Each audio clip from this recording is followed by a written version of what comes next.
Hello students, स्वागत है आपका एग्जाम वाइब के ऑनलाइन प्लेटफॉर्म पे। मेरा नाम है ट्विंकल मालवी और जैसा कि आपको पता है कि हम मध्य प्रदेश के सामान्य ज्ञान की सीरीज चला रहे हैं, जिसमें हम जो पढ़ रहे थे चैप्टर वो है मध्य प्रदेश का अफवाह तंत्र। स्टूडेंट्स, अफवाह तंत्र में हमने देख लिया था कि अफवाह तंत्र होते क्या है और मध्य प्रदेश में कितने तरीके के अफवाह तंत्र पाए जाते हैं।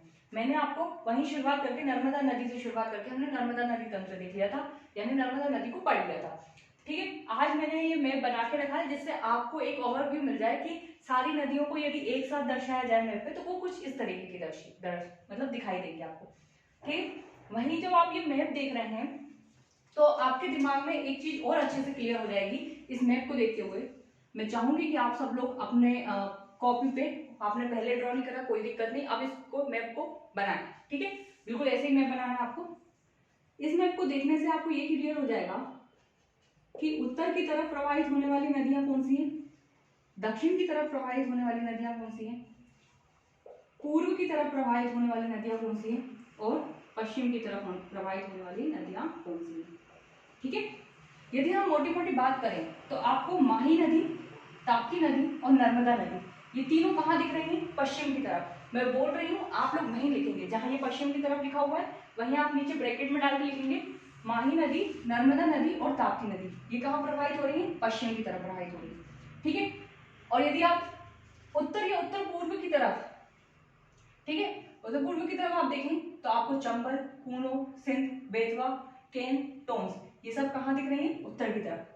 पूर्व की तरफ आप देखें सोन और जोहिला लिख सकते हैं आप। ठीक है, दक्षिण की तरफ आप देखेंगे तो आपको वर्धा, वेनगंगा ये नदियां कहाँ दिख रही है? दक्षिण की तरफ दिख रही है। तो आप लोग अपने कॉपी पे ये मैप ऐसे ही बनाएंगे पूरा। अगर आपको ये ऊपर से दिख नहीं रहा हो, यहाँ पर अगर कट रहा हो ये वीडियो में, तो आप यहाँ पे ये देखेंगे कि ये जो नदी है ये कौन सी नदी है? यमुना। ठीक है, यमुना। और ये जो नदी है ये नदी कौन सी है? गंगा। गंगा।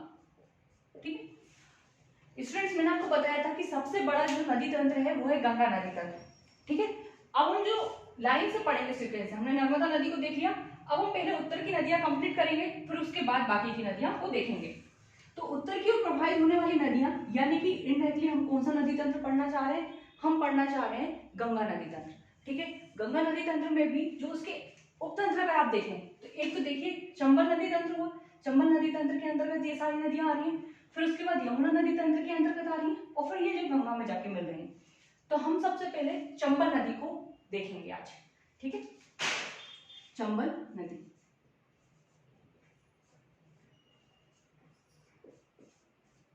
ठीक, सबसे पहले नदी की हम उपनाम की बात कर लेते हैं कि इसके उपनाम क्या है। उपनाम, यदि आप इसके उपनाम की बात करें तो इसका नाम है, उपनाम है इसके चरमावती, धर्मावती, कामधेनु, रति देव की कीर्ति।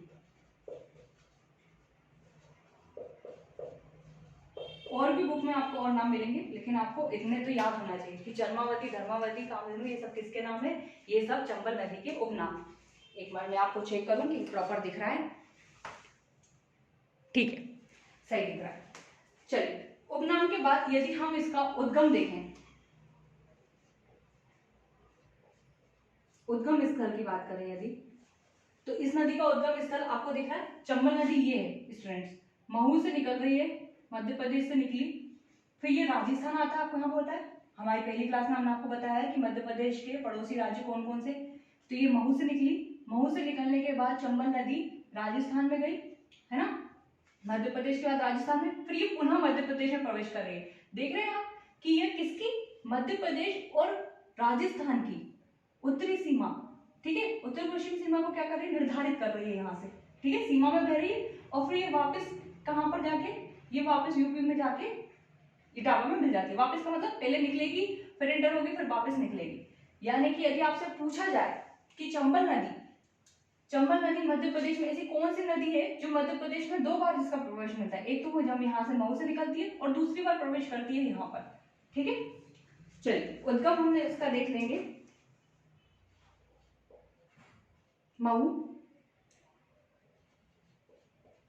जाना पहाड़ी।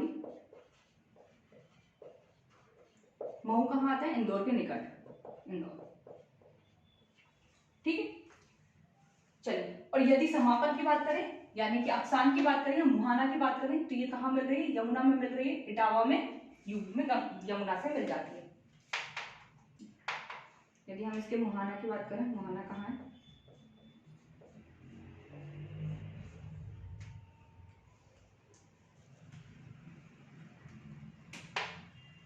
इटावा, यमुना। ठीक है,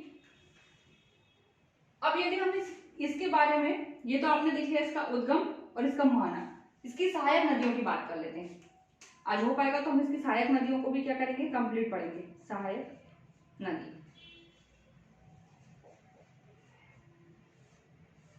यदि हम चंबल की सहायक नदियों की बात करें तो आपको यहाँ पर दिख रहा है एक शिप्रा, ये देखिए, ये भी महू से निकल रही है और चंबल में मिल रही है। ठीक है, ये बागली से, ठीक है, बागली से नदी निकल रही है, कौन सी? काली सिंध। आष्टा से पार्वती नदी निकल रही है, और ये आप देख रहे हैं, ये तो ठीक है, ये तो चंबल में नहीं मिल रही है, डायरेक्ट यमुना में मिल रही है, सिनोन से निकलने वाली आपकी सिंध नदी। फिर कूनो नदी जरूर इसमें मिल रही है, जो शिवपुरी के पठार से निकल रही है। ठीक है, तो कौन कौन सी होगी आप लिखेंगे? शिप्रा, पार्वती, काली सिंध और कूनो। ठीक है, ये तो हो गई स्टूडेंट्स मध्य प्रदेश में। ठीक, मध्य प्रदेश के बाद आप ये देखेंगे कि राजस्थान से भी इसमें दो नदियां आके मिलती हैं। ठीक है, एक है शिवना, राजस्थान से आप देखेंगे,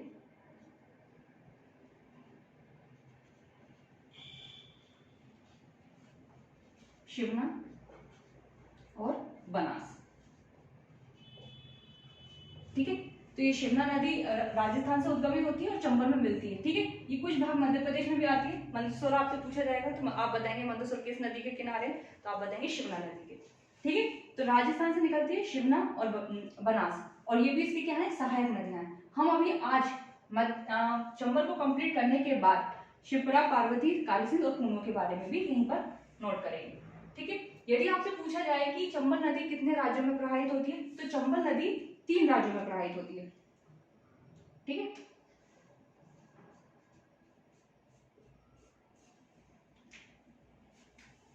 मध्य प्रदेश, एमपी,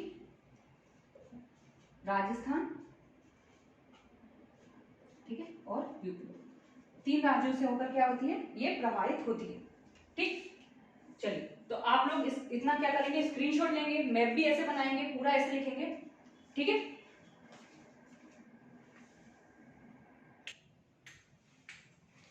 चलिए, आज ये क्योंकि मैप बना हुआ है इसलिए हमारे पास क्या है? स्पेस थोड़ा सा कम है, तो हम यही नोट करते चलेंगे, और मैं आपको प्रॉपर टाइम भी दे दूंगी, हट जाया करूंगी जिससे आपको ये दिख जाए। ठीक है, चलिए, अब इसकी लंबाई की बात कर रहे हैं हम। यदि हम इसकी लंबाई की बात करें, 965 किलोमीटर इसकी लंबाई। साथ ही में यदि आप एमपी में देखेंगे तो एमपी में इसकी लंबाई आती है 325 किलोमीटर, जो हमें बुकों में मिलता है देखने को। ठीक है, चलिए, अब इस पे अगर आप जलप्रपात देख लें,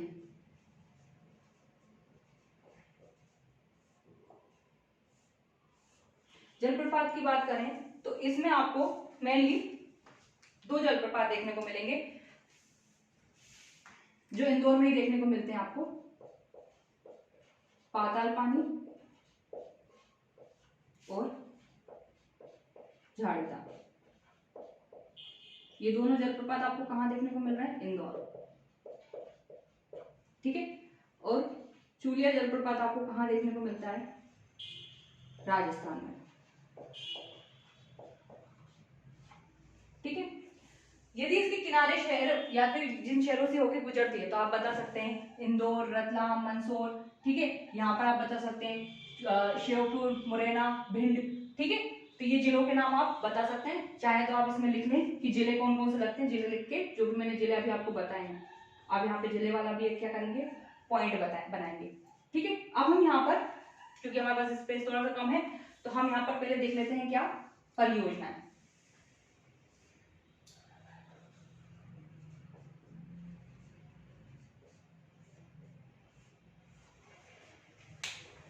चंबल नदी पर मेनली हमें 3 परियोजनाओं के बारे में पढ़ना है।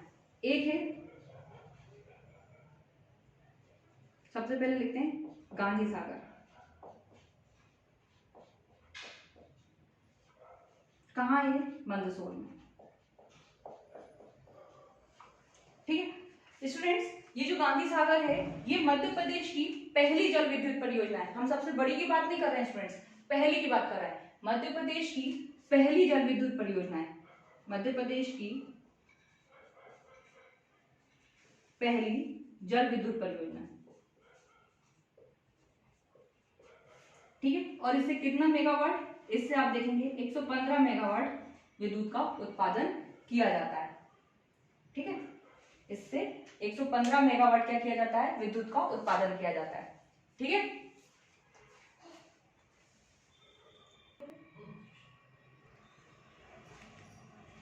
ठीक है स्टूडेंट्स, तो हमने यहाँ पे देखा इससे कितनी मेगावाट, 115 मेगावाट क्या हो रहा है, विद्युत का उत्पादन किया जाता है। ठीक है, अगर यदि आप इसका ईयर लिखना चाहें तो आप यहीं पर चाहें तो इसका ईयर भी लिख सकते हैं। 1954-55 के करीब ये शुरुआत की गई थी और 1960 में ये बनके तैयार हो गई थी। इंपॉर्टेंट इसलिए है स्टूडेंट्स क्योंकि ये मध्य प्रदेश की कैसी है, पहली जल विद्युत परियोजना है। यदि हम पहली की बात करें तो ये पहली जल विद्युत परियोजना है। ठीक है, अब हम दूसरे देखते हैं। ये तो गई पहली,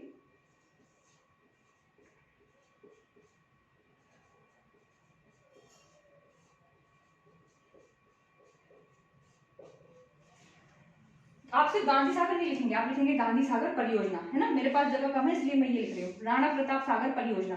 ठीक, पहली बात तो ये कहाँ है, ये आपको मिलेगी राजस्थान में, चित्तौड़गढ़, चित्तौड़गढ़ राजस्थान। ठीक है, और यदि आप इसकी विद्युत क्षमता देखें तो 172 मेगावाट। ठीक, तो ये 2 परियोजना हो गई, एक हमने एमपी में देख ली और दूसरी हमने कहाँ देख ली, दूसरी हमने देख ली राजस्थान में। ठीक है, ठीक है, मुझे अच्छा वो मैंने देख लिया कि आपको यहाँ का दिख नहीं रहा है ना, मैं इसके आगे लिख रही हूँ। ये चित्तौड़गढ़ राजस्थान लिखा हुआ है मैंने, चित्तौड़गढ़ राजस्थान, और 172 है। ठीक है, 172 है। रुकिए मैं थोड़ा सा कैमरा सेट कर देती हूँ जिससे आप लोगों को ये प्रॉपर दिख जाए कि मैंने नीचे क्या लिखा हुआ है।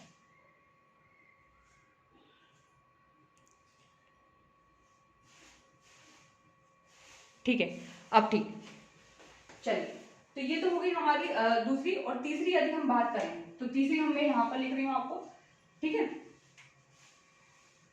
तीसरी आपकी जवाहर सागर। ठीक है, ये भी कहाँ, कोटा राजस्थान में मिलती है, कोटा राजस्थान। ठीक, तो ये तीनों परियोजनाएं हम लोगों ने इस पे देख ली है। और यदि आप इसकी विद्युत क्षमता लिखना चाहें तो 99 मेगावाट लिख सकते हैं। स्टूडेंट, ये तीनों जो परियोजना है वो मध्य प्रदेश और राजस्थान राज्य की कैसी है, संयुक्त परियोजना है। तीनों परियोजना है एमपी प्लस राजस्थान की कैसी, संयुक्त परियोजना है। संयुक्त परियोजना यानी कि इस पे जितना भी जल और विद्युत का जो भी उत्पादन किया जा रहा है, मतलब जो भी किया जा रहा है इस पे, उसका ये आधा 50-50% लेते हैं। जैसे कि 115 मेगावाट से आप लगा लीजिए, इन दोनों का कितना है, 50-50 इसमें रेशियो है। ठीक है, 50-50। चलिए, तो यहां तक हमने मतलब जो चंबल नदी थी उसके बारे में हमने पूरे फैक्ट देख लिए। इसके अलावा चंबल नदी जो बीहड़ों का निर्माण करती है। स्टूडेंट्स, यदि हम देखते हैं तो कहीं कहीं आपको बुकों में लिखा मिलेगा कि चंबल नदी कैसी नदी है, एक अध्यारोपित नदी है। अध्यारोपित नदी का मतलब क्या होता है, जो नदी अपनी सकरी घाटी में बहती है उसको हम एक तरह से बोलते हैं अध्यारोपित नदी। ठीक है, आपको पता है कि चंबल नदी गहरी घाटियों का निर्माण करा है, इसने मतलब बहुत बड़ी खड्ड भूमि का निर्माण किया है। खड्ड भूमि का मतलब बहुत गहरी गहरी काट छाट दिया है एक तरीके से, है ना, बहुत ज्यादा मिट्टी का कटाव किया गया है। तो वो हमें यहाँ देखने को मिलता है, मृदा का अपरदन। और मैं उसमें मृदा में आपको बहुत अच्छे से बता चुकी हूँ कि चंबल नदी के द्वारा किया जाता है। बीहड़ों का यहाँ पर निर्माण किया गया है, जो आप हमारा उत्तरी क्षेत्र देखेंगे मध्य प्रदेश का, वहाँ पे मुरैना, भिंड और इस तरफ, ठीक है। तो ये आप लिख सकते हैं। अगर आप आंसर राइटिंग कर रहे हैं तो आप इसमें समस्याएं बता सकते हैं, साथ ही में ये सारी चीजें बता सकते हैं। और अगर आपको और भी फैक्ट लिखने हो, है ना, तो आप इसके किनारे जो शहर स्थित हैं उनके कुछ पर्यटन क्षेत्र बता सकते हैं, ठीक है। तो ये हो गया चंबल नदी के बारे में। अब हम पढ़ेंगे किसकी, चंबल की सहायक नदियां, ठीक। तो आप लोग क्या करेंगे, इसका स्क्रीनशॉट लेंगे, देन हम चंबल की क्या पढ़ेंगे, सहायक नदियां। चलिए, अब जो हम नदी के बारे में पढ़ने वाले हैं वो है क्षिप्रा नदी। सबसे पहले चंबल की सहायक नदी है क्षिप्रा नदी। स्टूडेंट्स, आप लोगों को पता है कि उज्जैन किस नदी के किनारे स्थित है, क्षिप्रा नदी के किनारे। क्षिप्रा नदी को हम जैसे मध्य प्रदेश की गंगा बेतवा को बोलते हैं, ऐसे अगर मालवा की गंगा पूछा जाए तो मालवा की गंगा हम किस नदी को बोलते हैं, क्षिप्रा नदी को बोलते हैं, ठीक है। पवित्र नदी माना जाता है इसे, आपको पता है, क्योंकि उज्जैन जो हमारा महाकालेश्वर है ना, जो ज्योतिर्लिंग 12 ज्योतिर्लिंगों में से एक ज्योतिर्लिंग है, वो इसी नदी के किनारे मतलब उज्जैन में स्थित है, ठीक। तो सबसे पहले यदि हम इसकी उपनाम की बात करें कि इसके क्या क्या उपनाम है,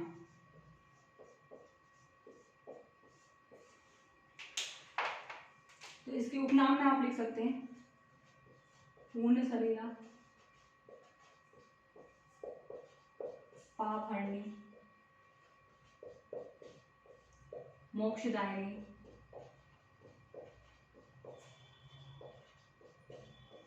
अमृत संभवा,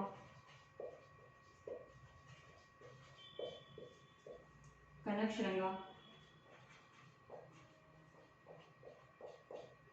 ठीक है स्टूडेंट्स। और भी बहुत सी बुकों में आपको बहुत से मिल सकते हैं, लेकिन हमें ये कुछ कुछ क्या करना है, इंपॉर्टेंट हमें क्या करना है, याद रखना है, ठीक है। तो पूर्ण सलिला, पाप हरिणी, हरिणी लिख सकते हैं आप, हरिणी, ठीक है। मोक्षदायिनी, अमृत संभवा, कनक श्रृंगा, ये होगा इसके उपनाम। यदि हम इसके उद्गम स्थल की बात करें, उद्गम, यदि इसका उद्गम देखें हम, तो आपको दिख रहा होगा ये भी महू के निकट से उद्गम हो रही है, यानी कि काकरी वर्ली पहाड़ी जो इंदौर के निकट है, वहां से इसका क्या होता है, उद्गम। और यदि इसके मुहाना की बात करें तो आप देख ही रहे हैं, चूंकि चंबल की सहायक नदी है, तो इसके मुहाना की बात करें तो ये कहाँ जाके मिलती है, ये चंबल में जाके मिलती है,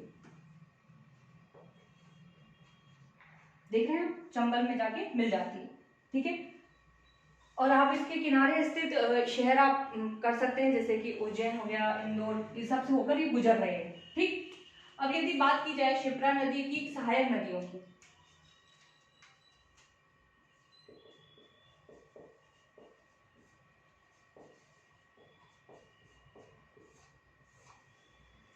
ठीक है, तो सहायक नदियों में आप देखेंगे खान नदी इसकी क्या है, सहायक नदी है। खान नदी आपको पता है इंदौर किस नदी के किनारे स्थित है, तो हम पढ़ते हैं किस नदी के किनारे स्थित है, इंदौर खान नदी के किनारे स्थित है, ठीक है।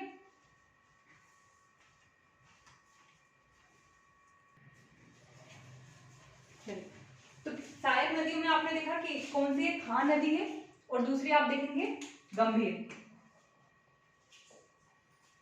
स्टूडेंट्स, ये जो नदियां मैंने मैप पर ड्रॉ की हैं वो इसलिए की हैं ताकि आपको समझ में आए, है ना। इसका ये मतलब मत निकालिएगा कि यहाँ कौन सा शहर स्थित है या यहाँ कौन सा शहर स्थित है, हम एक मोटा मोटा अनुमान लगा रहे हैं। जैसे ये शिप्रा है, आपको शिप्रा देखने को मिल सकता है कि कौन से जिलों से होकर मतलब निकलती है, तो आप देखेंगे इंदौर भी हो जाएगा, उसमें आपको उज्जैन भी दिख जाएगा, रतलाम भी दिख जाएगा, मंदसौर। अब आपको ऐसा लगेगा यहाँ तो कैसे दिख रहा है, ठीक है। तो ये आपको मैंने सिर्फ ड्रॉ करने के हिसाब से बताया है ना। जिले आप देखेंगे तो हम मैप में ड्रॉ करके देखेंगे, है ना, ठीक है, कि मैप में कहाँ कहाँ से। और जिले आपको सिर्फ वो जिले जो इंपॉर्टेंट है, जैसे किसी नदी के किनारे, जैसे खान नदी के किनारे मैं बोल रही हूँ, या शिवना नदी के किनारे मंदसौर बोल रही हूँ, तो ऐसे नदियों के किनारे जो पर्टिकुलर किनारे स्थित है, मैंने आपको क्योंकि बताया हुआ है कि यदि हम जिले की बात करते हैं या शहर की बात करते हैं, तो कोई किसी जिले का कोई पर्टिकुलर एरिया भी उस नदी के किनारे स्थित हो सकता है, ठीक है।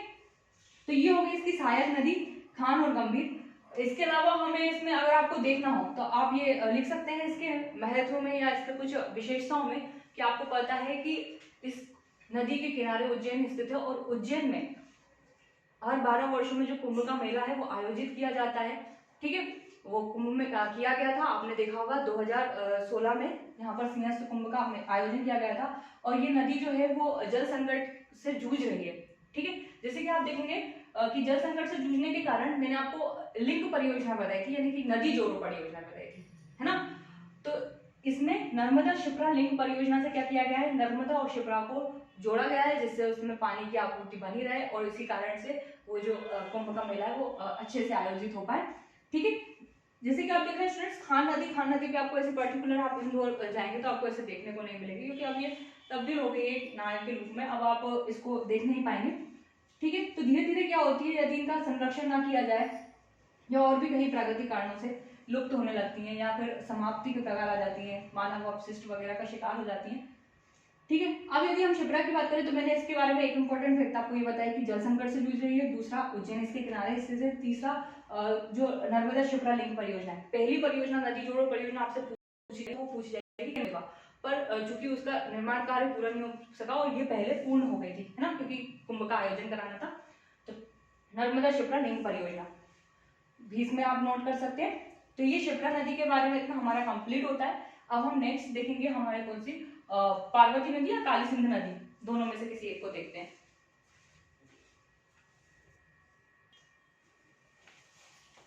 चलिए, अब हम 3 सहायक नदियों जो बची हुई है, हमने शिप्रा को अच्छे से देख लिया।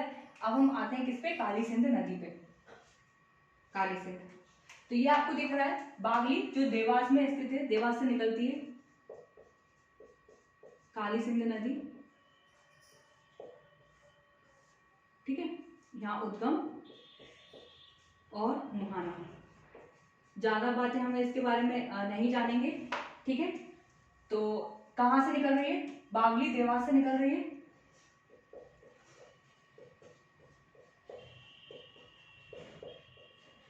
और राजस्थान में आप देखेंगे कि बागली देवास से निकलकर राजस्थान में चंबल में मिल जाती है, ठीक है। वहीं काली सिंध के बाद यदि हम बात करें किसकी, पार्वती नदी की,